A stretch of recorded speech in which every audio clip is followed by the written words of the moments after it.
Hi there, Vicky here. So today we're making quite a few little things, little appetizers for this evening. And the first thing that we're making is a spicy crab tapas. Then we'll be making, as the second item, these little apple pie puff pastry cheesecake cups. Don't we'll wordsmith the name on that one.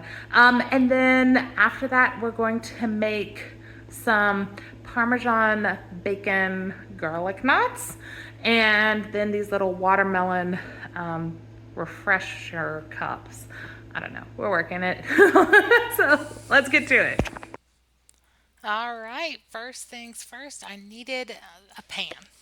So I decided to go with this glass baking dish. I had honestly expected these not to be fully cooked garlic knots. I thought that they would be dough. So that's on me. I didn't know what I was buying.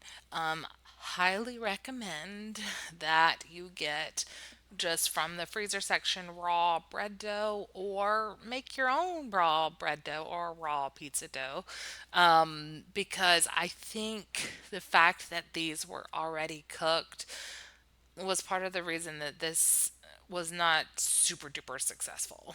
I mean, it wasn't bad, it just wasn't wow. It was just kind of meh.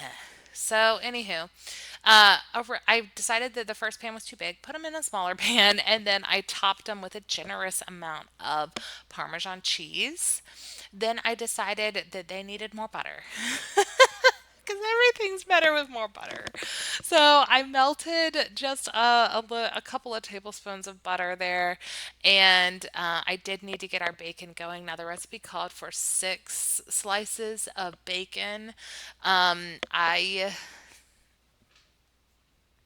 felt that was too much, so I just did 3. To my butter, I'm adding some chopped green onion.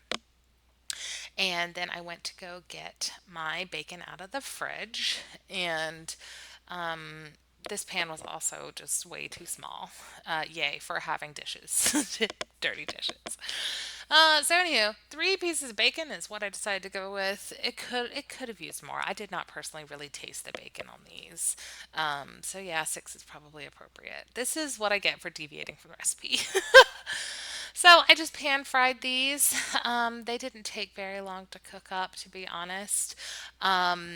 So if I had used or had clean available my bigger pan, I probably would have made the 6. I don't know. I just didn't want to wait for 2 batches. Really is the thing. I didn't want to wait. I'm impatient. So just waiting for the bacon to cook, and I did turn my attention to that butter. The recipe had called for a no salt seasoning blend. I assume that means like Mrs. Dash, but I didn't have that, so I just added garlic powder, onion powder, paprika, and mustard powder to this in more or less equal quantities. I'd say maybe half a teaspoon of each, as the additional flavor. Now, because these were garlic rolls to begin with, they already have some of that garlicky, oniony flavor. If I had plain, I probably would have done double the amounts of those in my seasoning. And I probably would have added some salt too. Um, then taking off my bacon and just waiting for that to dry a little, absorb the fat, on the paper towel so that I could crumble it. And then I just broke it into little pieces all over the top. And looking at how this was, I was not satisfied. So I decided to mix it up. This was probably the second downfall here because what happened is a lot of the cheese was at the bottom and it really didn't melt or incorporate with the rolls. So I probably would have been better off just leaving it. Oh well. It went in like that into the oven after I did a little cleanup. And then it came out golden brown and delicious. And these were really good straight out of the oven. I went ahead and helped myself to one while it was still cooling in the pan on the stove. But they were fine, an hour later when it was cold as well. Overall, I mean, it was okay. But if I made it again, I would need to make some adjustments.